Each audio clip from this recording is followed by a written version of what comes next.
28 wins in both the Big East regular season title and the conference tournament championship. That's what the Seton Hall basketball team achieved back in 1993. That is, before being upset by Western Kentucky in the second round of the NCAAs. And at Saturday's reunion at Prudential Center, 20 years later, they were together again.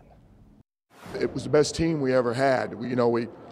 Unfortunately, you look at it differently because our NCAA experience wasn't what we hoped it would be. But I mean, in terms of what they did in that regular season, in terms of, not just winning, but dominating the Big East Conference in the regular season and then backing it up in the Big East tournament and, that great convincing win there. Every day as it go on and, everything go forward, I think about this team because it's a really special time and it's really special for us all of us to win the Big East tournament. And hopefully Seton Hall can get back to that point, and we're praying for that to happen, but this team is a really special team. You get a couple of good recruits. We were fortunate back then, of course, to have a lot of local kids stay home and, play together. We had a more family setting here, and hopefully it could get back to that. It's so difficult to achieve the level that we had in college basketball, and it's even got more difficult since 20 years ago.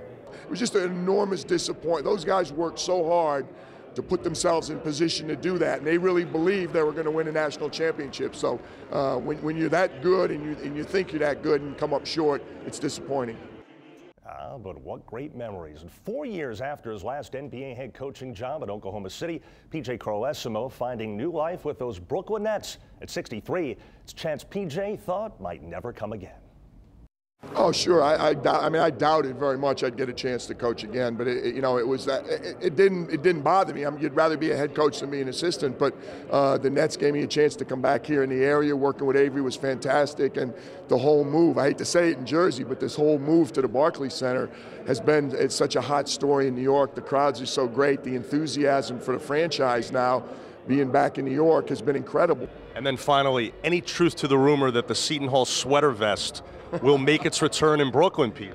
No, there's no truth to that one. That's just what you said it is. It's a Seton Hall sweater vest.